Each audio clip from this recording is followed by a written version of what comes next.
When you think about entertainers who were versatile, many of you might think about people like Charlie Chaplin, Judy Garland, maybe Freddie Mercury or Robin Williams for some of you who are younger, and Hugh Jackman or Lady Gaga for those of you who are around my age. In the past few months, I've been thinking a lot about versatility, defined as the knack for adapting to many different situations or functions. At the time of recording, many parts of the world are still coming to grips with the COVID-19 pandemic, and as my country, Malaysia, celebrates its 64th Independence Day, the country suffers through not just an overwhelmed healthcare system, but also massive job losses and unrest amidst the political leadership. And so this video is about how we have adapted in the face of immense turmoil and uncertainty, framed through the lens of one of the country's greatest icons. When I think about versatility, I think about someone whose versatility was born out of necessity to survive World War II, one of the last global events to cause such a horrific loss of life.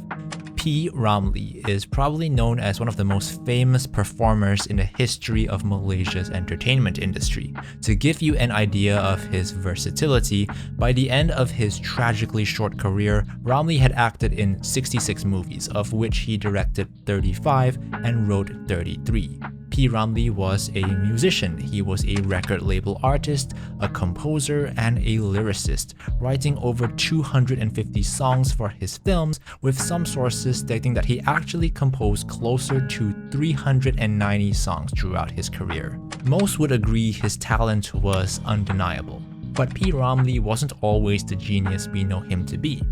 Born on the island of Penang in 1929, Ramlee was only 12 years old when the Japanese invaded and occupied Malaya in 1941. One fateful day, soldiers took Ramlee away from his home and enrolled him in Japanese Navy school. Now you might think that this is a pretty horrible situation to be in, but records show that Ramlee enjoyed his time at the school, where students were treated well by the Japanese despite their cruel deeds outside the school walls.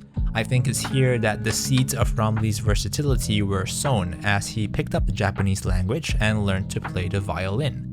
Ramlee loved to sing, and when he was a teenager, he was spotted at a local fair and recruited by director B.S. Rajans, famous for directing the first ever movie to be made in Malaya. The rest is history. But the path wasn't easy for Ramlee. He started off first as a stagehand and then a playback singer. Ramlee accumulated whatever film knowledge he could get on the job, building up his versatility with steely determination until eventually he was given his first big break. His first on-screen appearance in 1948 as a villainous supporting character in the movie Cinta. As his skill sets and filmmaking knowledge grew, so too did his star power and success. For much of the 50s and early 60s, P. Ramlee movies could do no wrong, both critically and commercially. Playing characters ranging from historical heroes to swindling insurance agents, P. Ramlee is largely credited for defining Malaysian cinema, creating a genre to compete with the more popular Hindi and Western films at the time. He made a name for himself as the shining star actor of Shaw Brothers Studio, the leading film studio in the country.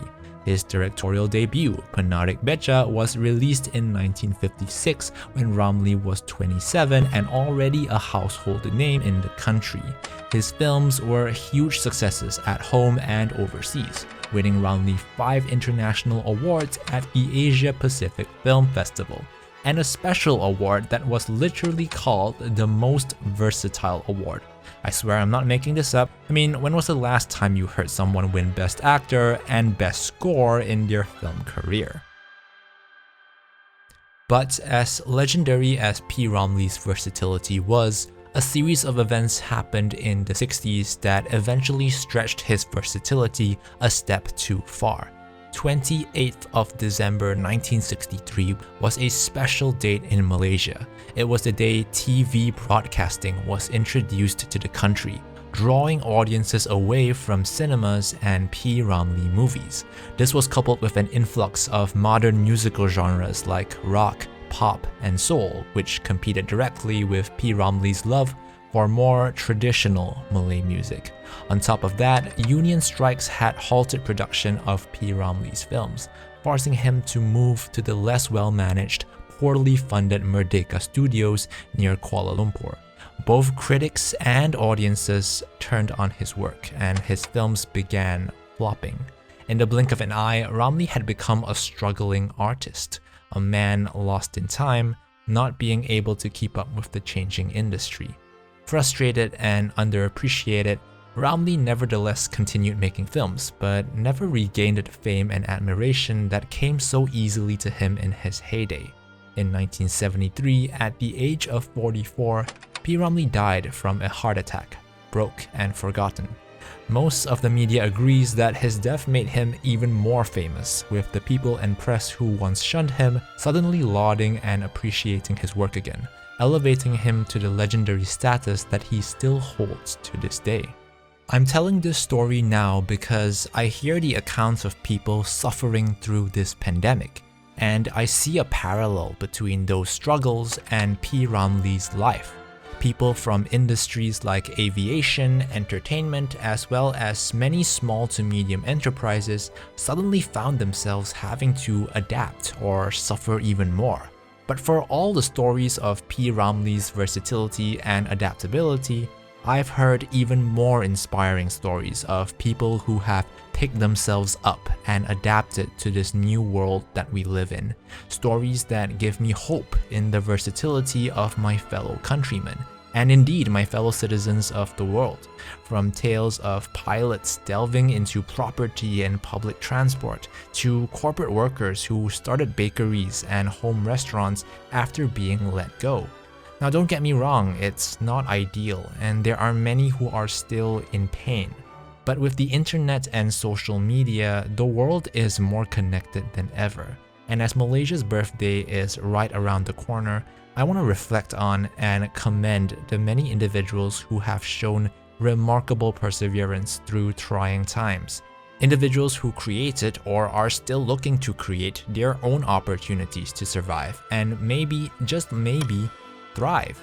In many ways, these individuals have achieved what the great P. Ramlee could not and adapted to this changing world around us. For those of you who are still struggling, I hope that you make it known, and along with many others, I'm willing to be part of the solution. I'd like to encourage everyone else to continue helping those in need as well, because how else can we adapt to the changing times if not together?